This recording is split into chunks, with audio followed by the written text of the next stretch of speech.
విశ్వాస గృహమునకు చేరిన విశ్వాసులు ఎలా ఉండాలి? ముఖ్యాంశం మరొకసారి, విశ్వాస గృహమునకు చేరిన విశ్వాసులు ఎలా ఉండాలి? ప్రభునందు ప్రియులారా, గృహము, ఈ గృహము అనే దాని గురించి మనం ఆలోచన చేస్తే బైబిల్ గ్రంథంలో గృహము అనే పదం పలు రకాల అర్థాలనిచ్చేటువంటి ఒక భావార్థమైన పదంగా మనకు కనబడుతుంది.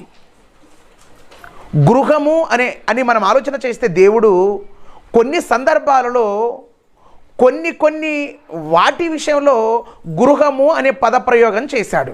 మనం ఒకసారి గ్రంథాన్ని చూస్తే, ఒకసారి ద్వితీయోపదేశ కాండము 13వ అధ్యాయము 5వ వచనాన్ని మనం చూద్దాం. ద్వితీయోపదేశ కాండము 13వ అధ్యాయం 5వ వచనం. మీ దేవుడైన యెహోవా నీకు ఆజ్ఞాపించిన మార్గములో నుండి నేను తొలగించినట్లు ఐగుప్తు దేశములో నుండి మిమ్మును రప్పించి దాస్య గృహం ఏంటి? ఐగుప్తు దేశమా గృహమా? ఐగుప్తు అనేది ఉంది కదా, ఐగుప్తు అనేటువంటి ప్రాంతములో, ఐగుప్తు అనే దేశములో సుమారు ఇశ్రాయేలీలు 430 సంవత్సరాలు బానిసలుగా ఉన్నారు. 430 సంవత్సరాలు బానిసలుగా ఉన్నటువంటి ఆ ప్రదేశాన్ని, ఆ ప్రాంతాన్ని ఏమనాలో తెలుసా? ఆ ప్రదేశాన్ని దేశం అనాలి. కానీ దేశం అనే పదప్రయోగం దేవుడు చేయలేదు. ఐగుప్తు దేశం, ఐగుప్తు ప్రదేశం అనాలి. కానీ ఐగుప్తు దేశమని కానీ ఐగుప్తు ప్రదేశమని కానీ దేవుడు వాడలేదు. ఏమని వాడాడు?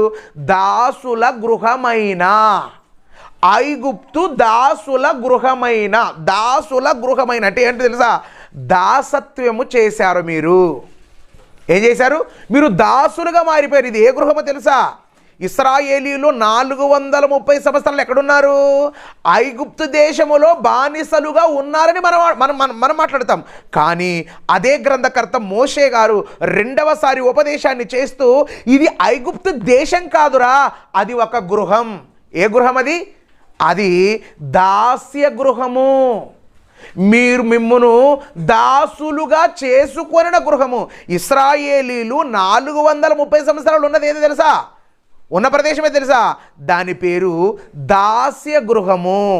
ఐగుప్తుకున్న మరో పేరు ఏంటో తెలుసా? ఐగుప్తుకు దేవుడు పెట్టిన మరో పేరు ఏంటో తెలుసా? ఆ పేరు దాస్య గృహము. మరలా చూద్దాం, మనం మరలా చూద్దాం. న్యాయాధిపతులు 16వ అధ్యాయం. న్యాయాధిపతులు 16వ అధ్యాయం 22వ వచనం.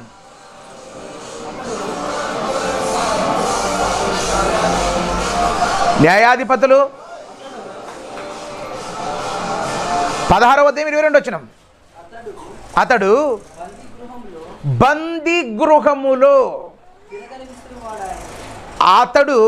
బందీ గృహములో తిరగలి విసురువాడాయను.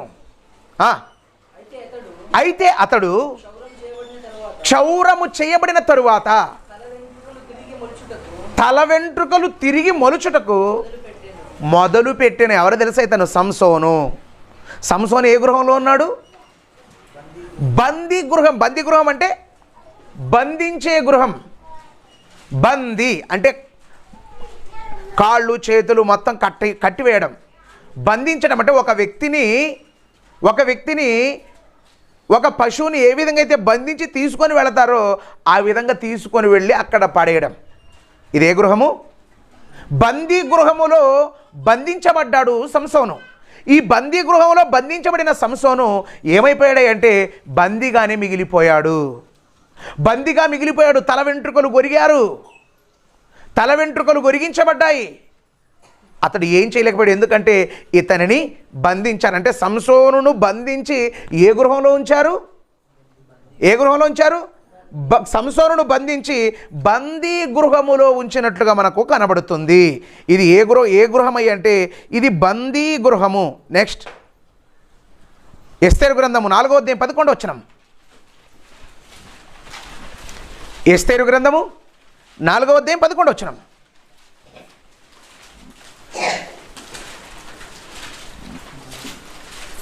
నాలుగు 11. వీరు రాజైన అర్థహస్తకును రాసి పంపించిన ఉత్తరము నకలు నది యువతలనున్న తమ దాసులమైన మేము రాజైన తమకు తెలియజేయనిదేమనగా. ఎస్తేరు గ్రంథము 4వ అధ్యాయం 11వ వచనం.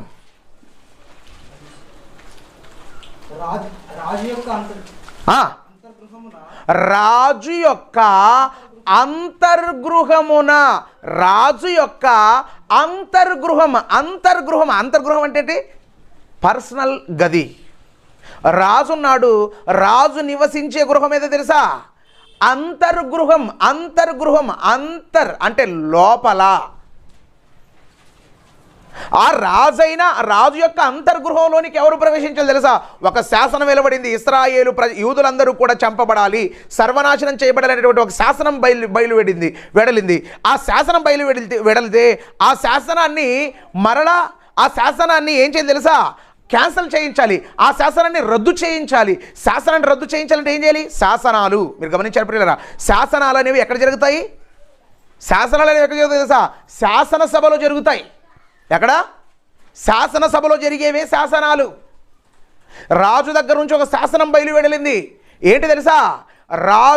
యూదులందరూ కూడా సమూలంగా నాశనం చేయబడాలి. ఈరోజు మనం గమనిస్తే ప్రియులారా, మోడీ గారు ఇటీవల మరి ఒక సంచలన వ్యాఖ్య చేశారు. ఏంటి తెలుసా? ఏ వ్యాఖ్య తెలుసా? ఆదివారపు సెలవు దినం అనేది అది కేవలం క్రైస్తవులకు సంబంధించినది మాత్రమే.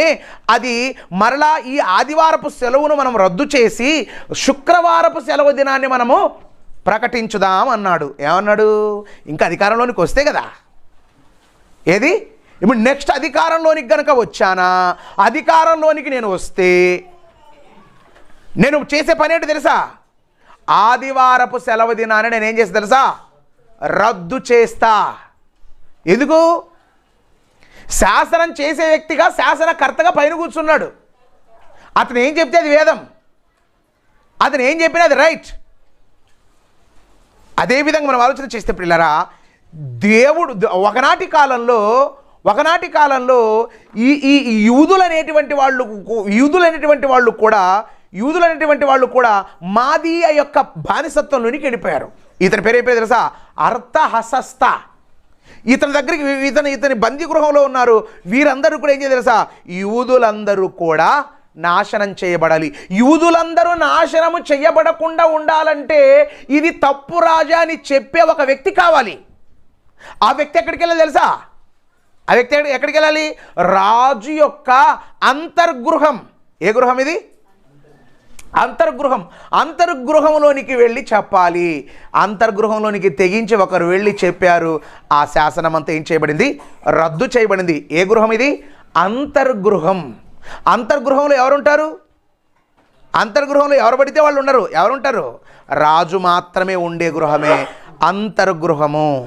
నెక్స్ట్ ఇర్మియా గ్రంథము 38వ అధ్యాయం 6వ వచనం. ఇర్మియా గ్రంథము. వారు ఇర్మియాను పట్టుకొని కారాగృహం. అప్పుడే మనం ఆలోచిస్తే సబ్జెక్ట్కి ఒక పేరు ఉంటుంది. సబ్జెక్ట్కి ఏం పేరు ఉంటుంది? కారాగారము. ధనాన్ని పెట్టేది ధనాగారము. డబ్బు పెడతారు కదా. ధాన్యాన్ని పెట్టేది ధాన్యాగారము. ధనాగారము, ధాన్యాగారము. ధాన్యాగారం అంటే ఏమో కాదు, అది దాన్ని ఏమంటారు? మిల్, గొడంగ్. ఈ ఇర్మియాను కూడా పట్టుకొని ఇది ఎక్కడికి పట్టుకోలేదు తెలుసా? కారాగారము. కారాగారంలో ఏముంది? కారాగృహములోనున్న రాజకుమారుడగు మల్కియా గోతిలోనికి దింపిరి. అందులోనికి ఇర్మియాను తాళ్లతో దింపినప్పుడు ఆ గోతిలో నీళ్ళు లేవు, బురద మాత్రమే ఉంది. ఏమని తెలుసా?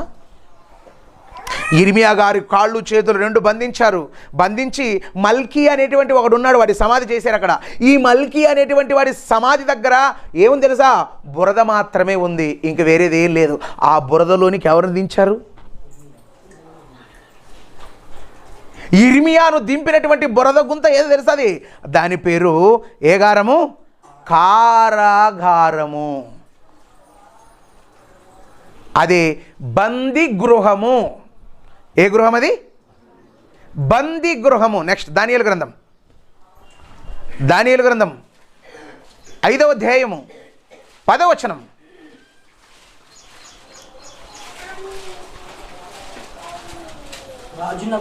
రాజునకును అతని అధిపతులకును జరిగిన సంగతి రాణి తెలుసుకొని విందు గృహమునకు వచ్చి, ఏం తెలుసా? విందు గృహం, సపరేట్ గృహం. ఏం చేయలేదు ఆ గృహంలోనికి. ఎప్పుడు రావాలి? కేవలం లేక విందు ఉన్నప్పుడే రావాలి. స్పెషల్ భోజనం అది. విందు ఉన్నప్పుడు మాత్రమే రావాలి, విందు ఉన్నప్పుడు రావాలి. కానీ విందు గృహంలో విందు చేశాడు ఎవరు? బెల్షస్సర్ రాజు విందు గృహంలో విందు చేశాడు. కానీ ఆ విందే అతనికి ఆఖరి విందు. ఆ విందు ఏ విందు? ఆఖరి విందు. ఆ అధికారమే చివరి అధికారం. తరువాత కాలంలో నుండి ఏమైపోయాడు? అధికారాన్ని కోల్పోయాడు. ఎన్ని గృహాలు వచ్చాయి మొత్తము? 1 దాస్య గృహము, 2 బందీ గృహము, 3 అంతర్గృహము, 4 కారాగృహము. దాస్య గృహంలో ఎవరుంటారు? ఆ ఇశ్రాయేలీలు 430 సంవత్సరాలు దాసత్యం చేశారు. నెక్స్ట్ గృహం ఏది? బందీ గృహం. బందీ గృహంలో ఎవరున్నారు? సంసోనును బంధించి ఆ బందీ గృహంలో ఉంచారు. ఏది? అంతర్గృహంలో ఎవరున్నారు? రాజు మాత్రమే ఉన్నాడు. నెక్స్ట్ వచ్చింది ఏది? ఆంతరిగృహం. రాజు మాత్రమే ఉన్న గృహం అంతర్గృహము. నెక్స్ట్ వచ్చింది తెలుసా? అది కారాగృహం. ఈ కారాగృహంలో ఏమన్నారో తెలుసా? ఒక దైవజనుణ్ణి ఈ బురద గుంతలోనికి దించివేశారు. ఏం చేశారు? దించివేశారు. ఇక ఐదవ గృహం ఏంటది? విందు గృహం. ఏదది? విందు గృహం. ఈ గృహాలలోనికి చేరిన వారికి కొంతమందికి నష్టం జరిగింది, కొంతమందికి లాభం జరిగింది. కొంతమందికి నష్టం జరిగింది, కొంతమందికి లాభం జరిగింది. అయితే మనం ఆలోచిస్తే ఇంతకు మనదే గృహం? మనదే గృహం. ఇశ్రాయేల్ది దాస గృహం, సంసోనుది బందీ గృహం, రాజైన అర్థశాస్త్రది అంతర్గృహం.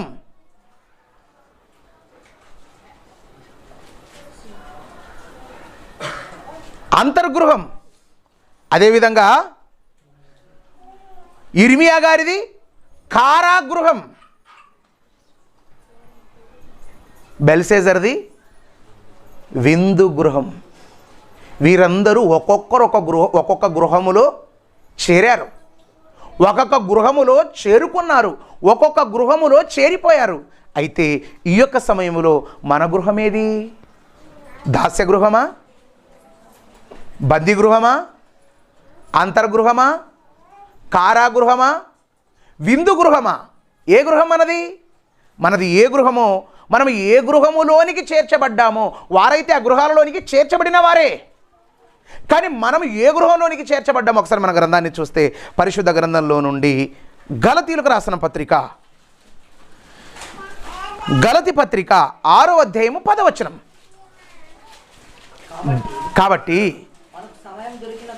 కాబట్టి మనకు సమయము దొరికిన కొలది అందరి ఎడలను విశేషముగా విశ్వాస గృహమునకు. విశ్వాస గృహం మనది ఏ గృహం తెలుసా?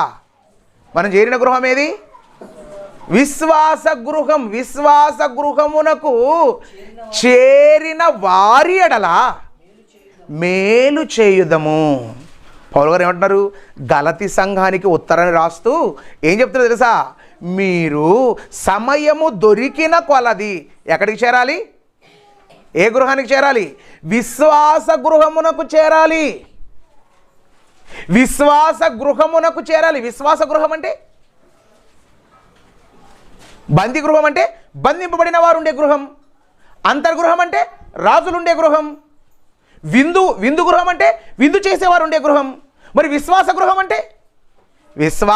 అంటే ఏంటి తెలుసా? విశ్వాసులు మాత్రమే ఉండే గృహమే విశ్వాస గృహము. విశ్వాస గృహంలో ఎవరు ఉంటారు తెలుసా? విశ్వాసులు మాత్రమే ఉంటారు. విశ్వాసులు మాత్రమే ఉండే గృహమే విశ్వాస గృహం. ఎవరయ్యా విశ్వాసులు? విశ్వాసులు ఎవరు? విశ్వాసులు ఎవరంటే దేవుణ్ణి నమ్మిన వారు. ఎవరిని విశ్వాసులు అనాలి? దేవుణ్ణి నమ్మిన వారే విశ్వాసులు. ఇప్పుడు దేవుణ్ణి నమ్మిన వారు విశ్వాసులైతే ఇందుకు దేవుణ్ణి నమ్మిన వారు ఎవరు? విశ్వాసులు ఎక్కడికి చేరాలి? విశ్వాస గృహానికి చేరాలి. ఇప్పుడు విశ్వాసులు విశ్వాస గృహానికి చేరాలంటే విశ్వాసులు ఎవరంటే దేవుణ్ణి నమ్మిన వారు. దేవుణ్ణి నమ్మిన వారే విశ్వాసులు. ఇప్పుడు దేవుణ్ణి నమ్మిన వారెవరు? దేవుణ్ణి నమ్ముకున్నవారు. ఇంతమంది ఇక్కడ కూర్చున్న వాళ్ళు దేవుని ఎంతమంది నమ్మారు? దేవుని నమ్మిన వాళ్ళు ఎంతమంది ఉన్నారు? ఇది ఎక్కడ మాట సార్? దేవుని నమ్మింది అనుకో మీ ఇంటికి వచ్చాము సార్, దేవుని నమ్మి లేకుంటే మీ ఆడో. ఎవరు దేవుని నమ్మిన వారెవరు? దేవుణ్ణి నమ్మిన వారెవరు? ఒకసారి మన గ్రంథాన్ని మనం చూద్దాం. పరిశుద్ధ గ్రంథంలో నుండి మార్కు సువార్త 16వ అధ్యాయం 15వ వచనం.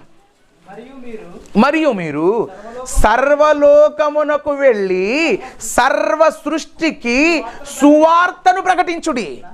నమ్మినవాడు మీరు సువార్త, దేవుని వాక్యం నమ్మాడా?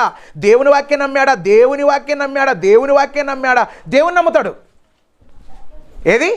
దేవుని వాక్యం మీరు చెప్పారా? చెప్పిన వాక్యం నమ్మాడా? చెప్పిన వాక్యం ఎప్పుడైతే నమ్ముతాడో వాడు దేవుని నమ్ముతాడు. కాబట్టి నమ్మినవాడు ఏం చేస్తాడు?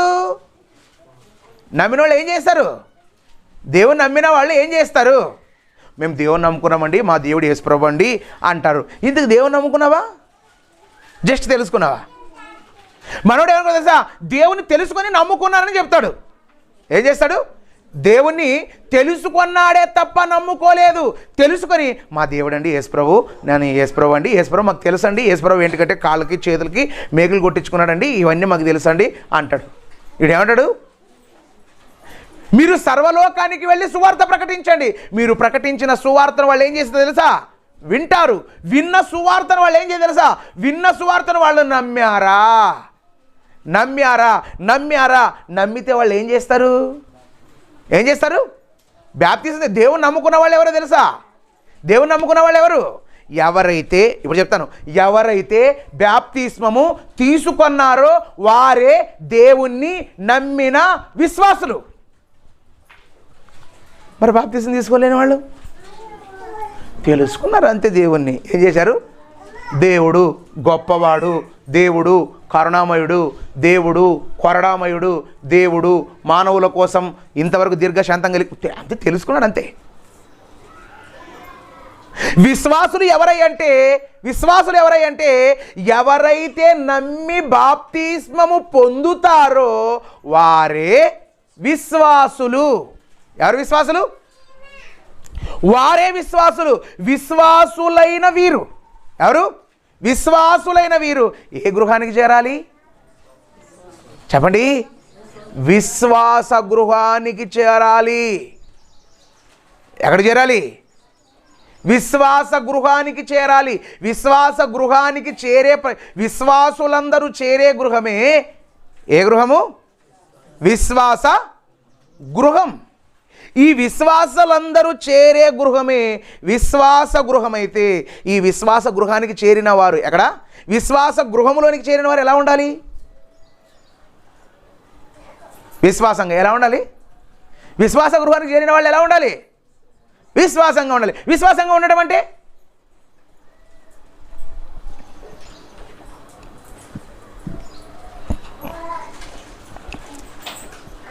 మనం చేరిన గృహం ఏది? విశ్వాస గృహంలోనికి మనం ఎలా చేరాము? దేవుని నమ్ముట వలన. దేవుని నమ్మడం అంటే ఏంటి?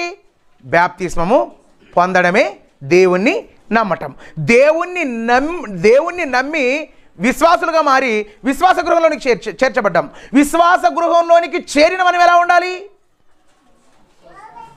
విశ్వాస గృహంలోనికి చేరిన మనం ఎలా ఉండాలి? విశ్వాస గృహంలోనికి చేరిన వారు పాటించవలసిన తప్పకుండా పాటించవలసిన ఏంటి తెలుసా? చూడండి ఒకసారి గ్రంథాన్ని చూడండి. ఎఫెసీ పత్రిక 5వ అధ్యాయం 15వ వచనం. ఎఫెసీయులకు రాసిన పత్రిక 5వ అధ్యాయం 15వ వచనం. దినములు చెడ్డవి గనుక సమయమును పోనీయక. ఏం చేయకూడదు? సమయాన్ని పోనీయకూడదు. సమయాన్ని పోనీయకూడదు. నువ్వు భక్తుడా? నువ్వు విశ్వాస? నువ్వు దేవుని నమ్ముకున్నవాడా? నువ్వు దేవుని మార్గంలో నడుస్తున్నవాడా? టైం ప్రార్థన 6 గంటల కంటే నువ్వు 5:30కంతా ఉండాలి. సమయమును పోనీయకూడదు. సమయాన్ని మీరు ఆలోచించారా? కొంతమంది 2 పాటలు అయిన తర్వాత వస్తారు. ఏం చేశారు వీళ్ళు? సమయాన్ని పోనిచ్చారు. కొంతమంది 4 పాటల తర్వాత వస్తారు. వీళ్ళు ఏం చేశారు? సమయాన్ని పోనిచ్చారు. కొంతమంది పాటలన్నీ అయిపోయిన తర్వాత వస్తారు. వీళ్ళు ఏం చేశారు? సమయాన్ని పోనిచ్చారు. ఏం చేశారు? పోనిచ్చారు. కొంతమంది ప్రసంగం మధ్యలో వస్తారు. వీళ్ళు ఏం చేశారు? సమయాన్ని పోనిచ్చారు. ఇంకొంతమంది కానుక పాట పాడేటప్పుడు వస్తారు. వీళ్ళు ఏం చేశారు? సమయమును పోనిచ్చారు. ఇంకొంతమంది ముగింపు ప్రార్థన ఆశీర్వాదం అప్పుడు వస్తారు. వీళ్ళు ఏం చేశారు? మొత్తం సమయాన్ని. దేవుడు ఏమంటున్నాడు? సమయమును దేవుడు పోనీయకూడదంటే మనోడు ఖచ్చితంగా పోనిస్తాడు దాన్ని. దేవుడు ఏమన్నాడు? పోనీయకూడదు అంటాడు. దేవుడు ఏమంటాడు? దేవుడు ఇదే కదా చెప్పేది. దేవుడు పోనీయకూడదు అంటాడు, మనోళ్ళు మాత్రం పోనిస్తారు. ఫోన్లే ఇంకా పాటలే ఉండవులే. ఫోన్లే ఇంకా స్టార్ట్ కూడా లేదమ్మా. ఫోన్లే ఇది 2వ పాట, ఫోన్లే ఇది 3వ పాట, ఫోన్లే ఇప్పుడే వాక్యం కోసం ప్రార్థన చేస్తారు. ఫోన్లే సార్ సంగం చెప్తాడే వాక్యము. ఏది? దేవుడు ఏమన్నాడు? గ్రంథంలో పౌలు గారు ఏమన్నారు? ఒరే విశ్వాసులారా, ఒరే భక్తులారా, విశ్వాస గృహమునకు చేరిన వారలారా, మీకందరికి నేను చెబుతున్నది ఒకే ఒకటి, మీరు సమయాన్ని పోనీయకూడదు. సమయాన్ని పోనిచ్చావా నువ్వు విశ్వాసవే కాదు, నువ్వు భక్తుడవే కాదు, నువ్వు దేవుని బిడ్డవే కాదు. ఎందుకు? నువ్వు సమయాన్ని పోనిచ్చావు. దేవుని ఆజ్ఞను ఏం చేశావు? అతిక్రమించావు. ఆజ్ఞ అతిక్రమమే. దేవుడు చెప్పిన మాటను వ్యతిరేకించడమే పాపము. సమయాన్ని పోనీయకూడదు. మనం అనుకోవచ్చు, అమ్మయ్యా నన్ను అందరికంటే ముందు వస్తాను, ఎలాగా అందరికంటే ముందు వస్తాను, సమయాన్ని నేను పోనివ్వడం లేదులే అనుకుంటాం. కానీ ప్రియులు, ఇక్కడ మనం గమనిస్తే, ఇక్కడ మనం ఆలోచిస్తే, రానివాడేమో సమయాన్ని ఆలోచించారా? రానివాడేమో సమయాన్ని పోనిస్తున్నాడు. ఎవరు? రానివాడేమో సమయాన్ని పోనిస్తున్నాడు. వచ్చినవాడు ఎలా ఉన్నాడు తెలుసా? వచ్చినవాడు ఎలా ఉన్నాడు? చూడండి ఒకసారి. అపొస్తల కార్యములు 17వ అధ్యాయం 21వ వచనం.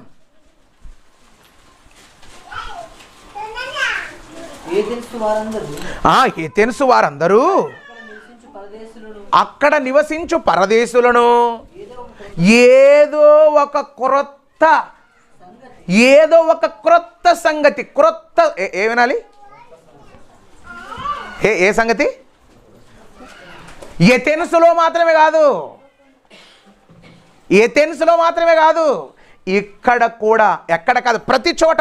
టైంకి వస్తాం, మనం టైంకి వస్తాం. కానీ ఏం చేస్తాం సార్? చెప్పారు కానీ సార్ వాక్యం పాతవే చెప్పిరి.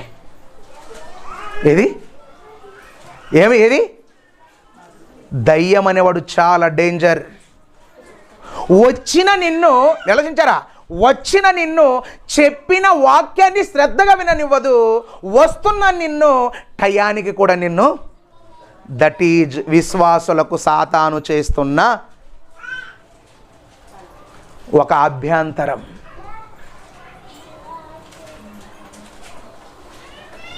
విశ్వాస గృహానికి చేరాలి, కానీ నిన్ను తొందరగా చేరనివ్వదు. కానీ విశ్వాస గృహంలో ఉన్న నువ్వు దేవుని వాక్యం వినాలి, కానీ నేను దేవుని వాక్యం ఏం వినాలి?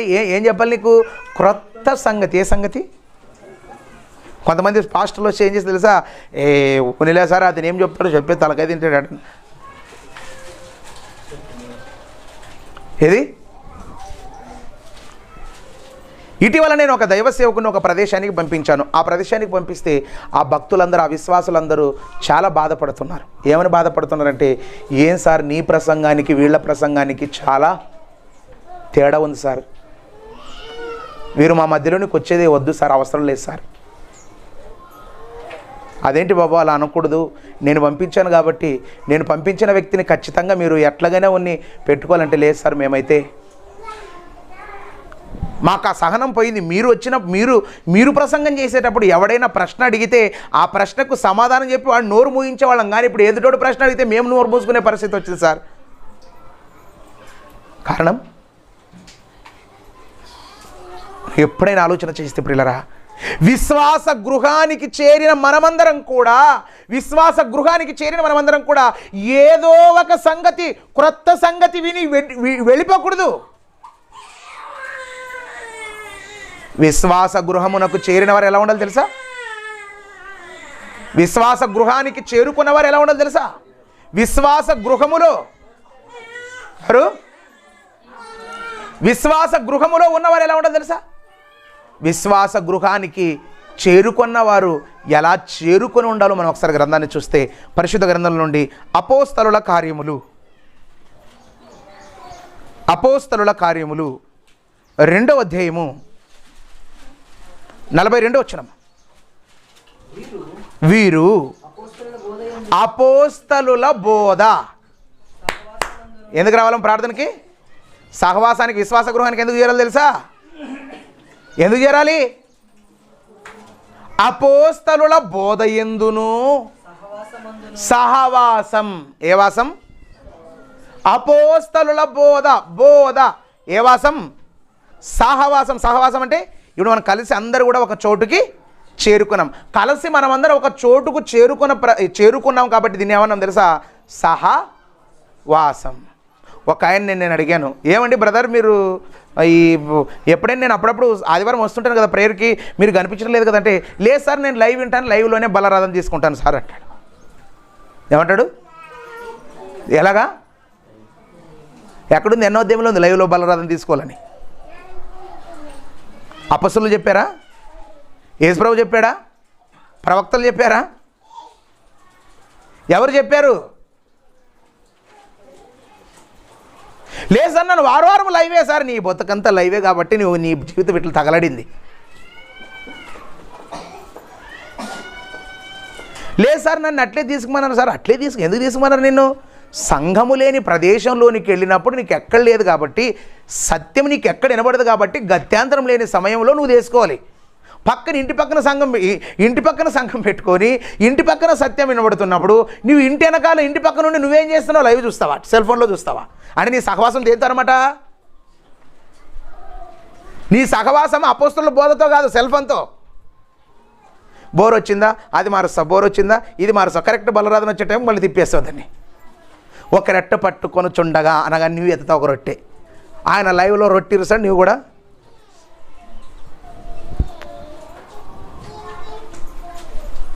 మనకి ఎప్పుడైనా గమనించాలి, ఆ సహవాసం అందును అపోస్తలుల బోధ ఎందును ముఖ్యం. బోధ ఏది తెలుసా? బోధ చాలా ప్రాముఖ్యమైనది.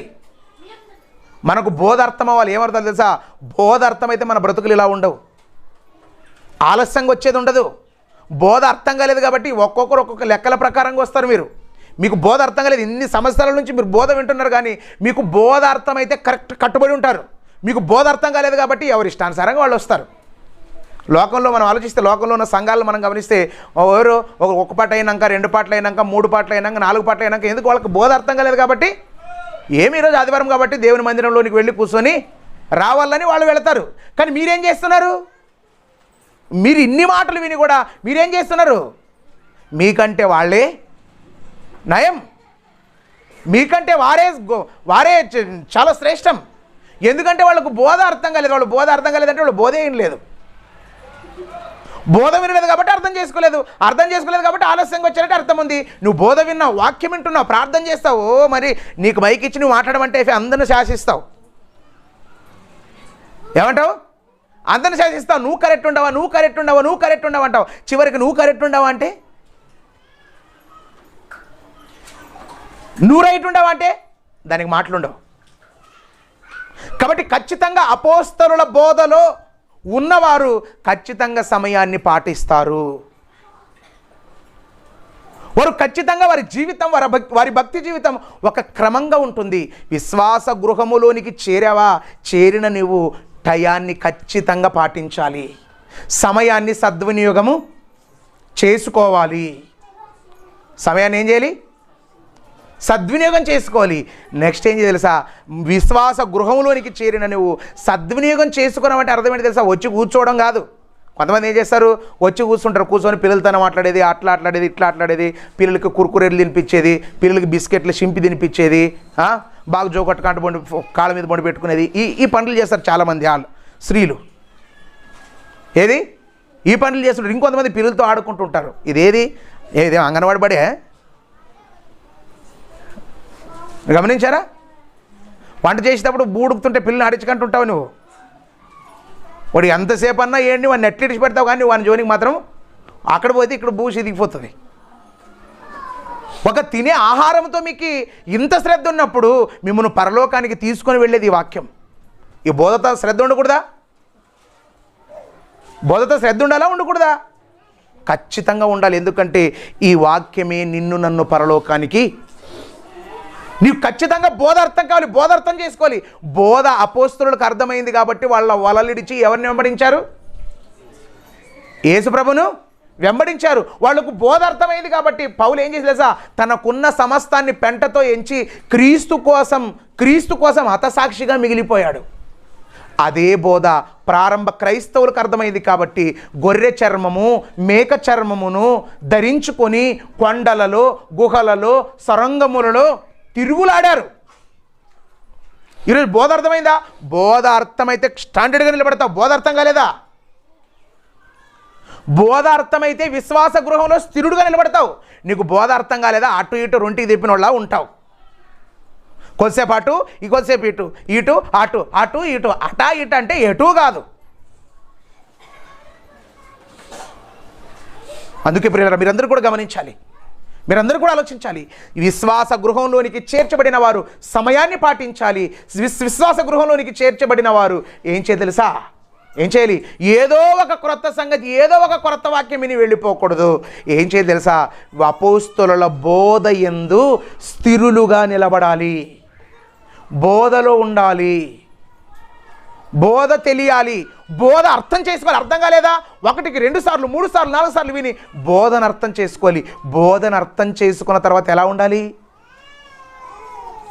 మీరందరూ కూడా లోకంలో ఉన్నారు. ఒకప్పుడు లోకంలో ఉన్న మీరందరూ ఏం చేయబడ్డారు? విశ్వాస గృహంలోనికి చేర్చబడ్డారు. విశ్వాస గృహంలోనికి చేర్చబడిన మీరు కొంతకాలం సమయాన్ని చాలా చక్కగా పాటించారు. సమయాన్ని కొంతకాలం పాటించారు, కొంతకాలం ప్రేమ కలిగి నడిచారు, కొంతకాలం చక్కగా ప్రేమ అనురాగాలతో ముందుకు సాగారు. తర్వాత ఏమైపోయింది?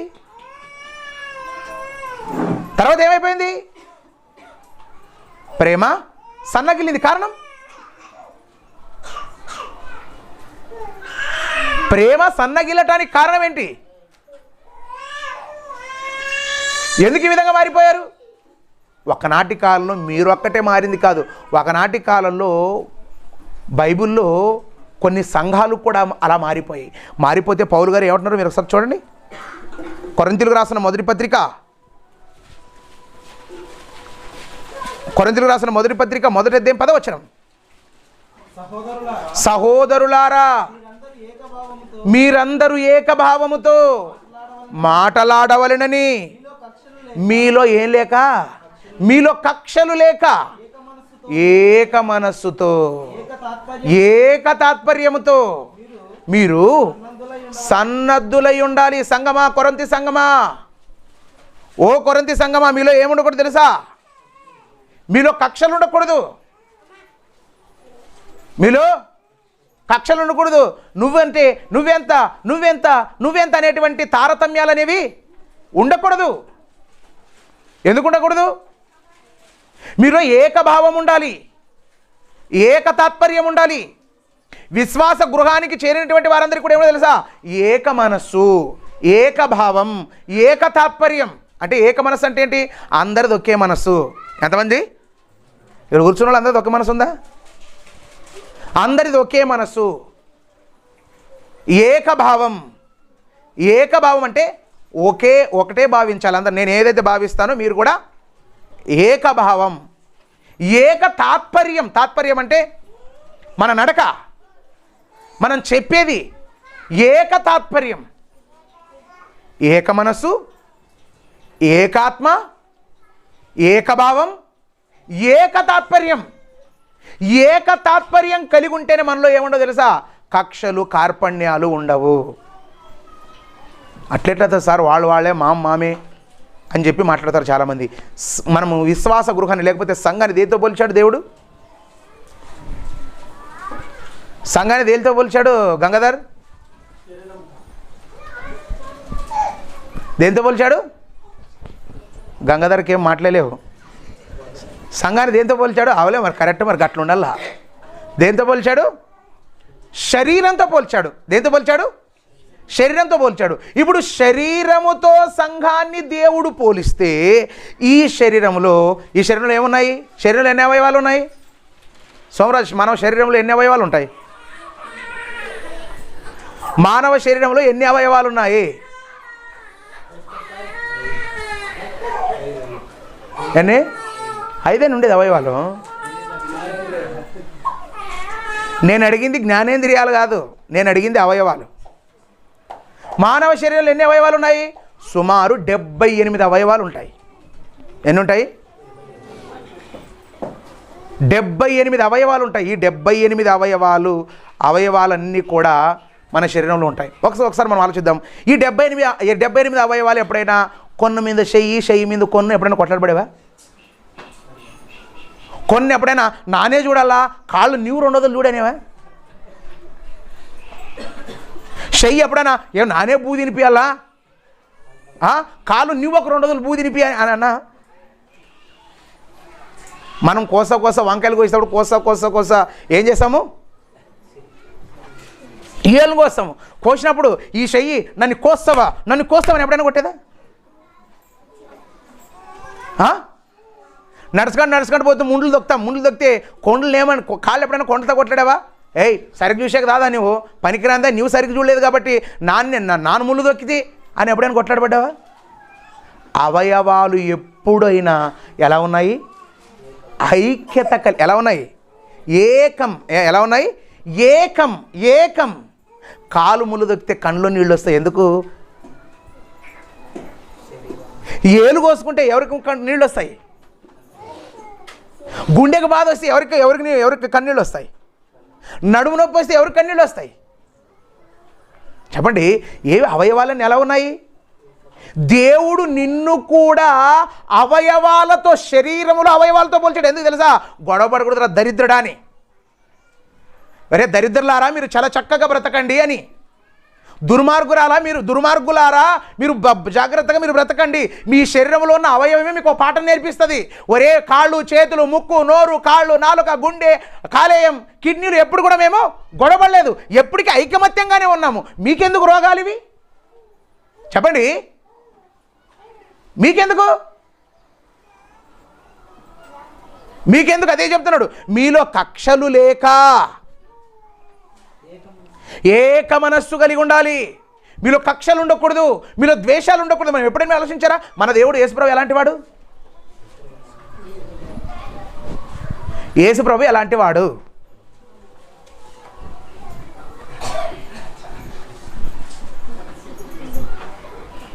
ఓ కూరు వేయనమన్నా, వాడు దుర్మార్గుడు. ఒక్కనాడు బైబిల్ చదివే దుర్మార్గుడు కాదు వాడు. నన్ను చూసి ఎండానంట పడదు అనమాట. నన్ను చూసి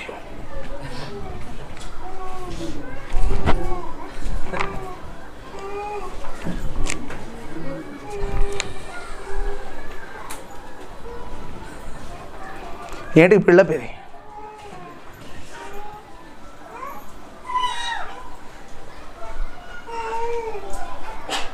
మనలో చాలా ఉంటాయి హెచ్చులు. మనం విశ్వాసులు కాలేం. విశ్వాస గృహమునకు చేరిన విశ్వాసులమైన మనం, యేసు ప్రభును నమ్మిన విశ్వాసులమైన మనం, మన ప్రభు ఎలాంటి వాడు తెలుసా? ప్రేమామయుడు. దేవుడు ప్రేమ స్వరూపి. ఎందుకు ఈ లోకంలో ఉన్నప్పుడు దేవుడు యేసు ప్రభుల వారు ప్రేమమయుడిగా ఉన్నారు. ఎందుకు ఈ లోకాన్ని దేవుడు ప్రేమిస్తున్నాడు? నువ్వు కూడా ప్రేమామయుడిగా మారాలి. నువ్వు కూడా ప్రేమామయుడిగా రావాలి. యేసు శిలువపై మరణించిందే తెలుసా? ఆ ప్రేమ నీలో ఉండాలి. దేవుడు ఇన్ని పాపాలు చేస్తున్నా లోకాన్ని ఎందుకు క్షమిస్తున్నాడు తెలుసా? నువ్వు కూడా నేను దేవుడినైనా నేను ప్రేమను చూపిస్తున్నాను, నా కుమారుడైన క్రీస్తు కూడా ప్రేమను చూపిస్తున్నాడు. నువ్వు కూడా నీ సహోదరుల పట్ల ఏం చేయాలి తెలుసా? ఏం చేయాలి? ప్రేమను చూపించాలి. నన్ను ఎవరైనా చాలామంది తిట్టుకుంటుంటారు, నన్ను ఎవరికి అబద్ధం కాదు. వచ్చుడు దొంగన కొడుకు అనుకుంటాడు. అన్నా నమస్తే అని అంటారు. అయ్యా వందనాలు అయ్యా. మనోళ్ళు కూడా మన వద్ద పెద్ద చర్చి కాడ కూర్చుంటారు పెద్దవాళ్ళు అందరూ. అయ్యా వందనాలు అంటే ఇట్లా గుద్దిన శైలి పెట్టుకుంటారు. ఇట్లా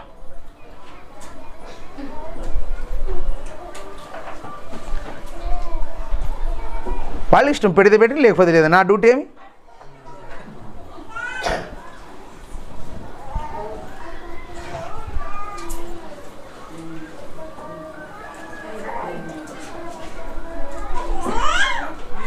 ఇప్పుడు గమనించారా? విశ్వాసులమైన మనము, భక్తులమైన మనము, విశ్వాస గృహమునకు చేరిన వారం మనమందరం కూడా ఎలా ఉండాలి తెలుసా? ఎలా ఉండాలని చెప్తారు చూడండి ఒకసారి. యోహాను సువార్త 17:23 యోహాను సువార్త, వారి యందు నేనును నా యందు నీవును వారు సంపూర్ణులుగా చేయబడి ఏకముగా ఉన్నందున నీవు నన్ను పంపితివనియో, నీవు నన్ను ప్రేమించినట్టే వారిని కూడా ప్రేమించితివనియో లోకము తెలుసుకున్నట్లు నాకు అనుగ్రహించిన మహిమను వారికిచ్చి తిని. తండ్రి నేను ఎక్కడ ఉందునో అక్కడ నువ్వు నాకు అనుగ్రహించిన, నాతో కూడా ఉండాలని నువ్వు నాకు అనుగ్రహించిన నా మహిమను వారు చూడవలనని కోరుచున్నాను. 21 వచ్చినమ్మా, 21 వచ్చినాం. తండ్రి నా యందును నేను నీ యందు ఉన్నలాగున వారును మన యందు ఎలా ఉండాలి? ఏకంగా ఉండాలి. విభేదాలు ఉండకూడదు. ఇప్పుడు జాగ్రత్తగా వినండి. విశ్వాస గృహమునకు చేరిన వారిలో విభేదాలు ఉండకూడదు. ఏకం ఉండాలి. తప్పు చేశారా గద్దించాలి, క్షమించాలి, వదిలిపెట్టాలి. నేను తప్పు చేశానా? నన్నేం చేయాలి? మనలో ఎవరు కనిపించాలి తెలుసా? మనలో క్రీస్తు కనిపించాలి. మనలో ఎవరు కనిపించాలి తెలుసా? మనలో దేవుడు కనిపించాలి. అందుకే యేసుప్రభువు వారు ప్రార్థన చేస్తారు, తండ్రి నేను నీ యందును నువ్వు నా యందును ఏకమై ఉన్నలాగున వారు ఎవరు తెలుసా? మన యందు విశ్వాసం ఉంచిన వారు. అమ్మ మీరు యేసుప్రభువుని నమ్మారా? ఎవరు నమ్మారు? మీరు నమ్మింది యేసునేనా? మీరు నమ్మింది యెహోవానేనా? యెహోవాను యేసుని నమ్మారా? మరి ఇంకొకరిని ఏమైనా మూడో ఆయన నమ్మారా? చెప్పండి. మీరు వారిని నమ్మితే వారు ఎలా ఉన్నారో తెలుసా? వాళ్ళు ఏమంటున్నారో తెలుసా? తండ్రి మనమిద్దరం ఏకమయ్యాము, విశ్వాసులందరూ కూడా ఏకంగా ఉండాలి. విశ్వాసులందరూ కూడా ఎలా ఉండాలి? ఏకంగా కలిసికట్టుగా విశ్వాసులందరూ ఏకంగా ఉండాలంటే విశ్వాసులకు ఆ విశ్వాసకి, ఈ విశ్వాసకి, ఈ విశ్వాస ఆ విశ్వాసకి అసలు పడుతుందా? విభేదాలు, విరోధాలు, కక్షలు, కార్పణ్యాలు. సార్ ఎవరింటి తగ్గన పిలిచే బిల్లు కానీ వాళ్ళ ఇంటి తగ్గ పిలిచేను రాను. ఇదేమి ఫయ్యో రోగం? నువ్వు పెద్ద దయ్యము. అక్కడికి రాను వాళ్ళని ప్రేమించను అన్నావు కదా, నువ్వే దయ్యం ఎక్కడో లేదు, మన మధ్యలోనే ఉంది. దయ్యం ఎక్కడో లేదు. మంచిగా పూలు పెట్టుకొని, మంచిగా చీర కట్టుకొని, మంచిగా బాగా నెత్తి దూపుకొని, జడేసుకొని బాగా మంచిగా వచ్చేదే ఆడ మన మధ్యలోనే కూర్చున్నది. దయ్యం అంటే ఎక్కడ శ్మశానంలోనే ఎక్కడెక్కడో ఉంటుంది అనుకుంటారు. దయ్యం ఎక్కడో లేదు, మన మధ్యలోనే ఉన్న దయ్యాలు కూడా. బాగా జాగ్రత్త. పేతురుతో అన్నాడు యేసుప్రభు, సాతానా? పేతురు సాతానా? పేతురు అట్లా గొప్ప మహానుభావున్నే విడిచిపెట్టలేదంటే సాతాను నువ్వెంత? ఇందొచ్చి గంట కరెక్ట్ ఉంటావు, ఇంటికి పోతే సీరియల్, ఈటీవీ, జెమిని టీవీ, మా టీవీ, అన్ని టీవీలు నీవే. ఎన్ని టీవీలు? అన్ని టీవీలు నీవే. Facebook, WhatsApp, YouTube, Instagram, Twitter, అన్ని ప్రపంచంలో హుని వల్ల నీవే. కాబట్టి ప్రియులారా, మీరందరూ కూడా గమనించండి. మీరు యేసుప్రభు దేవుని నమ్మారా? మీరు విశ్వాసులా? విశ్వాస గృహమునకు చేరిన వారా? విశ్వాస గృహమునకు చేరిన వారు ఎలా ఉండాలి తెలుసా? ఏకమై ఉండాలి. ఎలా ఉండాలి? ఏకంగా, ఒకే మాట, ఒకే మాట, ఒకే దేవుని బాట, ఒకే మాట, ఒకే దేవుని బాట. అలా ఉంటేనే మీరు విశ్వాసులు. చూడండి, కొరింథీయులకు రాసిన 2వ పత్రిక 13వ అధ్యాయం 11వ వచనం.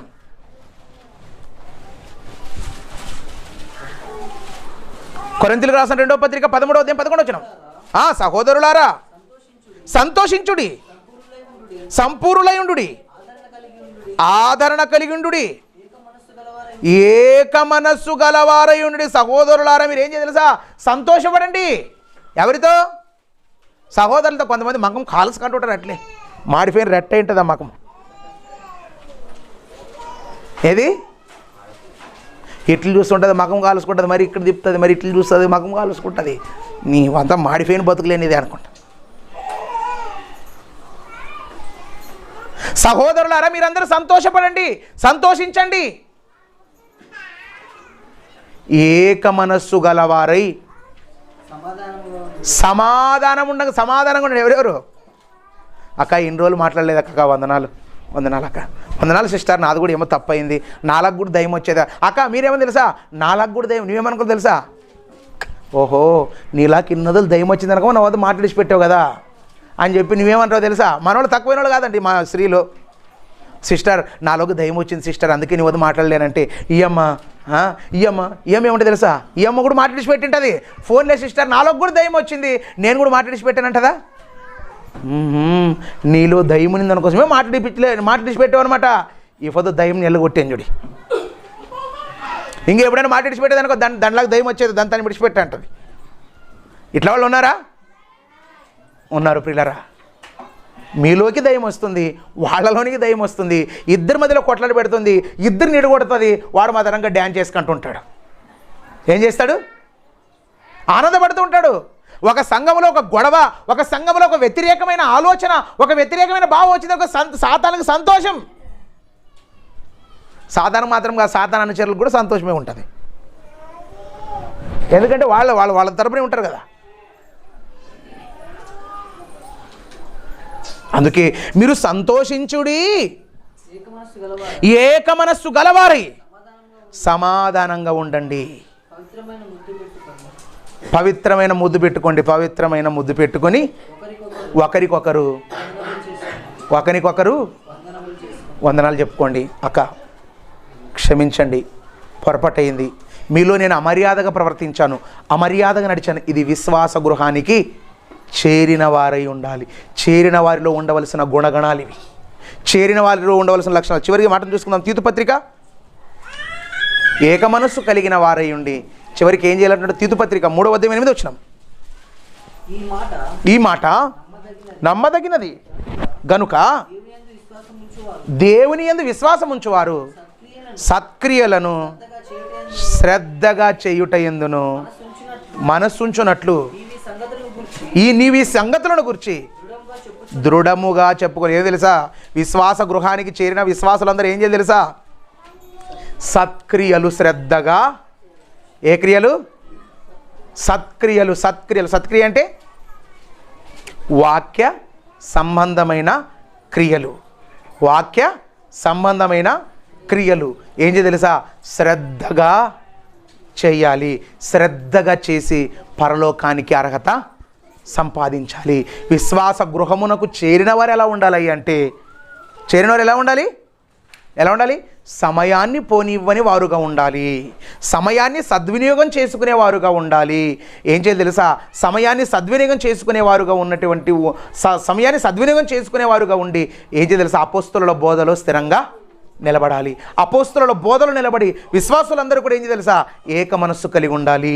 ఏక మనస్సు, ఏకాత్మ, ఏకభావం, ఏక తాత్పర్యం కలిగి జీవించాలి. ఏక తాత్పర్యం కలిగి ఎప్పటి వరకు ఉండాలి? ఇవన్నీ కూడా సంతోషంగా ఉండాలి, అందరితో సమాధానం కలిగి ఉండాలి. అందరితో సమాధానం కలిగి సత్క్రియలు శ్రద్ధగా ఓపికతో చేసి నిత్య జీవాన్ని చేపట్టాలని. మనం సంఘంలోనికి వచ్చింది నువ్వు నేను గొడవపడ్డానికి కాదు. సంఘంలోనికి వచ్చింది పరలోకానికి వెళ్ళడానికి ఇక్కడికి వచ్చాం. ఇక్కడికి వచ్చి కూడా నరకానికి నువ్వు పాత్రుడవుతున్నావు అంటే నీకంటే దరిద్రుడు ప్రపంచంలో మరొకడు ఎవడు కూడా లేడు. కాబట్టి విశ్వాస గృహమునకు చేరిన విశ్వాసులు ఎలా ఉండాలి అంటే ఎలా ఏకభావం, ఏకతాత్పర్యం, అందరితో సమాధానం. ఇవి ఉంటేనే మీరు పరలోకానికి అర్హులు. ఇవి లేకపోతే మీరు నరకానికే అర్హులనే సత్యాన్ని సంగతిని మీరందరూ గుర్తిరిగి దేవుని కోసం బ్రతకాలని మీకు అందరూ తెలియజేస్తూ ఈ మాటలు ముగిస్తున్నాను. అందరూ కళ్ళు మూసుకోండి, మనం ప్రభువులలో పాల్గొందాం.